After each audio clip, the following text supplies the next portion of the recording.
तो राम राम सारे भाइयों और बहनों, क्या हाल चाल है सबके। उम्मीद है सब चंगे होंगे, मौज काट रहे होंगे। मैं तुम्हारा अपना भाई फैक्टर 11 आ गया हूँ एक और जबरदस्त वीडियो लेकर। आज ना हम दिल्ली मुंबई की भीड़ भाड़ से निकलकर चलेंगे सीधा भारत के दिल में, छत्तीसगढ़ की पावन धरती पर। यार एक बात बताओ, जब भी त्योहारों की बात होती है तो हमारे दिमाग में दिवाली, होली यही सब आता है ना। पर आज मैं तुम्हें एक ऐसी दुनिया में ले जाने वाला हूँ जहाँ त्योहारों का मतलब कुछ और ही है, जहाँ हर त्योहार जमीन से जुड़ा है, प्रकृति से जुड़ा है और लोगों के दिलों से जुड़ा है। कभी सोचा है कि ऐसा भी कोई त्योहार हो सकता है जिसमें खेती के औजारों की पूजा होती हो, या फिर मिट्टी के बैलों को दौड़ाया जाता हो, या ऐसा त्योहार जिसमें बच्चे घर घर जाकर अनाज मांगते हैं और कोई मना नहीं करता। ये कोई कहानी नहीं बल्कि छत्तीसगढ़ की सच्चाई है। यहाँ के त्योहारों में एक अलग ही रंग है, एक अलग ही खुशबू है जो सीधे मिट्टी से आती है। ये त्योहार सिर्फ जश्न नहीं है बल्कि यहाँ के लोगों की जिंदगी का, उनकी संस्कृति का और उनकी सादगी का आईना है। इस वीडियो में हम ऐसे ही 5 अनोखे त्योहारों की गहराई में उतरेंगे और जानेंगे कि क्यों छत्तीसगढ़ को धान का कटोरा ही नहीं, त्योहारों का खजाना भी कहना चाहिए। तो अपनी कुर्सी की पेटी बांध लो, पॉपकॉर्न का डब्बा खोल लो, क्योंकि अगले कुछ मिनटों में हम एक ऐसे सफर पर निकलने वाले हैं जो तुम्हें छत्तीसगढ़ की संस्कृति से प्यार करने पर मजबूर कर देगा। हम बात करेंगे हरेली से लेकर गोवर्धन पूजा तक और देखेंगे कि कैसे ये त्योहार आज भी अपनी जड़ों को मजबूती से थामे हुए हैं। तो चलो यार, ज्यादा टाइम ना लगाते हुए शुरू करते हैं अपना ये मजेदार और जानकारी से भरा सफर छत्तीसगढ़ के त्योहारों की अनोखी दुनिया में। चलो फिर। और हाँ दोस्तों, अगर आपको ये वीडियो पसंद आए तो एक लाइक जरूर ठोक देना और चैनल को सब्सक्राइब करना मत भूलना। आपके सपोर्ट से ही हमें और भी ऐसे मजेदार वीडियो लाने का जोश मिलता है। चलिए अब आगे बढ़ते हैं। तो यार, लिस्ट में अपना पहला त्योहार है हरेली। नाम सुनकर ही हरियाली वाली फीलिंग आ रही है ना? और सही पकड़े हो, हरेली का मतलब ही हरियाली है। ये त्योहार सावन महीने की अमावस्या को मनाया जाता है, जब चारों तरफ बारिश की वजह से धरती हरी चादर ओढ़ लेती है। ये छत्तीसगढ़ का पहला त्योहार माना जाता है। अब तुम सोच रहे होगे कि इसमें खास क्या है। भाई, खास ये है कि इस दिन किसान भाई अपने हल, कुदाल, फावड़ा मतलब खेती में काम आने वाले हर औजार की पूजा करते हैं। उन्हें धो पोंछ कर सजाकर उनकी आरती उतारते हैं। कमाल की बात है ना, हम भगवान की पूजा करते हैं, पर यहाँ उन चीजों की पूजा हो रही है जो किसान का पेट पालती है, जो अन्न उगाती है। यही तो हमारे देश की खूबसूरती है। इस दिन किसान अपने औजारों को आराम देते हैं और उनसे प्रार्थना करते हैं कि आने वाली फसल अच्छी हो। घरों में गुड़ के चीले जैसे पकवान बनते हैं, जिनकी खुशबू पूरे गांव में फैल जाती है। बच्चे और जवान लोग घेड़ी पर चढ़कर घूमते हैं, जो बांस से बनी होती है। सोचो जरा, पूरा गांव एक साथ हंस खेल रहा है, गेड़ी पर बैलेंस बनाने की कोशिश कर रहा है। ये त्योहार सिर्फ एक पूजा नहीं बल्कि प्रकृति और इंसान के बीच के गहरे रिश्ते का जश्न है। ये हमें सिखाता है कि हमें उन चीजों का भी सम्मान करना चाहिए जो हमारी जिंदगी को आसान बनाती है।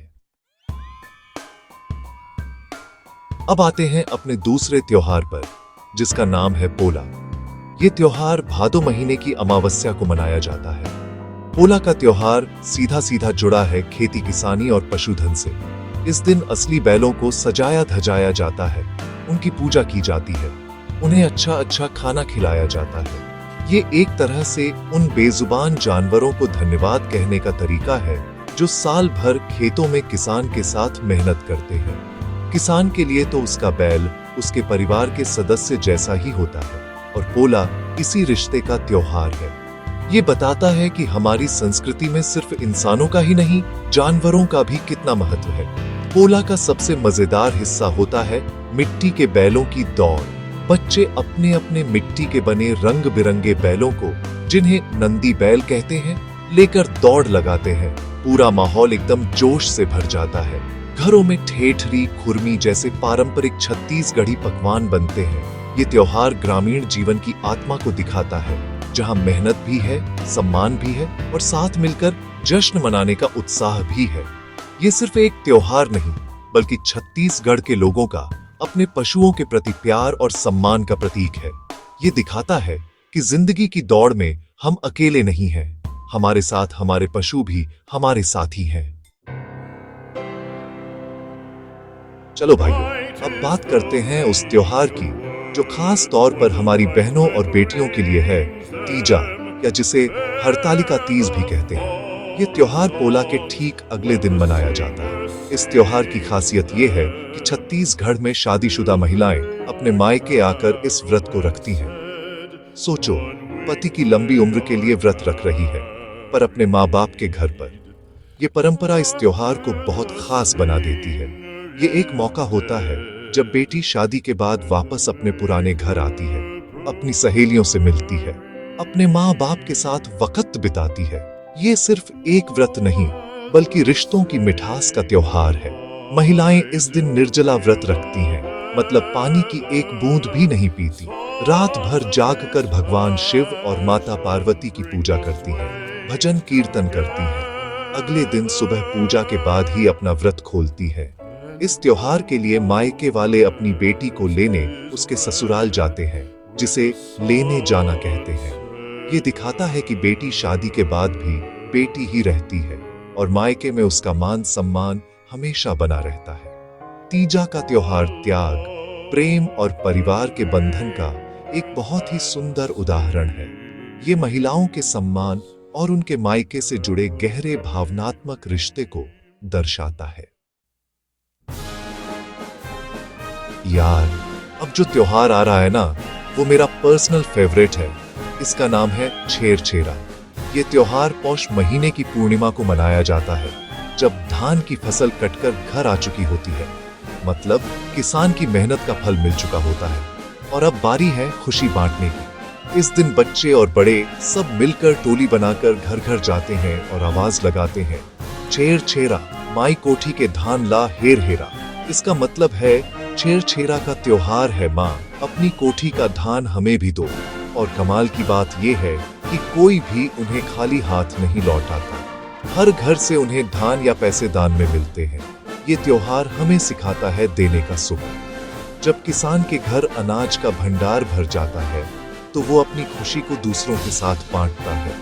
ये त्योहार ऊंच नीच, अमीर गरीब का भेद मिटा देता है। हर कोई देने वाला भी है और लेने वाला भी। ये छत्तीसगढ़ की सबका साथ, सबका विकास वाली भावना को असलियत में दिखाता है। शाम को मिले हुए धान को बेचकर या इकट्ठा करके गांव में कोई सार्वजनिक काम किया जाता है, या फिर सब मिलकर जश्न मनाते हैं। ये त्योहार सिर्फ दान मांगना नहीं, बल्कि सामाजिक समानता और एकता का प्रतीक है। ये बताता है कि असली खुशी अकेले नहीं, बल्कि सबके साथ मिलकर मनाने में है। और अब हम आ गए हैं अपनी लिस्ट के आखिरी पर बहुत ही महत्वपूर्ण त्योहार पर, गोवर्धन पूजा, जिसे छत्तीसगढ़ में गौरी गौरा पूजा के नाम से भी जाना जाता है। ये त्योहार दिवाली के दूसरे दिन मनाया जाता है पूरे देश में। इस दिन गोवर्धन पर्वत की पूजा होती है, लेकिन छत्तीसगढ़ में इसका अंदाज थोड़ा अलग और बहुत ही अनोखा है। यहाँ इस दिन भगवान शिव, गौरा और माता पार्वती, गौरी की मिट्टी की मूर्तियां बनाई जाती हैं और उनकी बारात निकाली जाती है। सोचो, भगवान की बारात और बाराती हैं। गांव के लोग, पूरा माहौल भक्ति और उल्लास से भर जाता है। इस पूजा का एक और खास हिस्सा है राउत नाचा। यादव समुदाय के लोग जो पशुपालन से जुड़े हैं, पारंपरिक वेशभूषा में सज धज कर दोहे गाते हुए नाचते हैं। उनके हाथ में लाठी होती है और उनका नाच देखने में बड़ा ही दमदार लगता है। ये नाच भगवान कृष्ण के समय से चली आ रही परंपरा का प्रतीक है। इसके अलावा इस दिन गायों और बैलों की भी पूजा होती है, उन्हें खिचड़ी खिलाई जाती है। ये त्योहार असल में प्रकृति, पशुधन और हमारे पालक भगवान सबके प्रति आभार जताने का दिन है। ये हमें याद दिलाता है कि हमारी जिंदगी इन सब के बिना अधूरी है।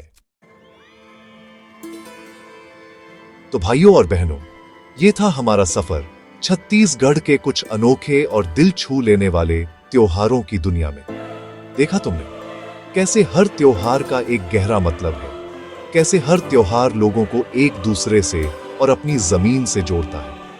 हरेली में औजारों का सम्मान, पोला में बैलों के प्रति प्यार, तीजा में रिश्तों की मिठास, छेरछेरा में बांटने की खुशी और गोवर्धन पूजा में प्रकृति के प्रति आभार।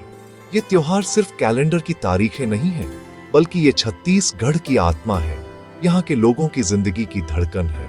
मुझे तो ये सब जानकर इतना अच्छा लगा, ऐसा लगा जैसे मैं खुद उन गलियों में घूम आया।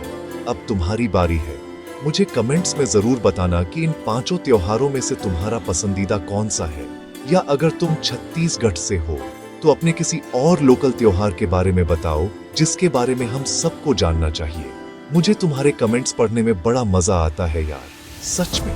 और अगर तुम्हें ये वीडियो, ये सफर और मेरी बकबक थोड़ी भी पसंद आई हो तो तुम्हें पता है क्या करना है। फटाफट वीडियो को एक लाइक ठोक दो, क्योंकि तुम्हारे एक लाइक से मेरा हौसला 10 गुना बढ़ जाता है। और हाँ, अगर तुम मेरे इस परिवार का हिस्सा अभी तक नहीं बने हो तो भाई क्या कर रहे हो, जल्दी से वो लाल वाला सब्सक्राइब का बटन दबाओ और उसके बगल वाली घंटी भी बजा देना, ताकि हम आगे भी ऐसे ही मजेदार सफर पर साथ चल सकें। अपने दोस्तों और परिवार के साथ भी ये वीडियो शेयर करना, उन्हें भी तो पता चले अपने देश की खूबसूरती के बारे में। चलो फिर मिलते हैं अगली वीडियो में एक और नए टॉपिक, एक और नई कहानी के साथ। तब तक के लिए अपना ध्यान रखना, खुश रहना। राम राम।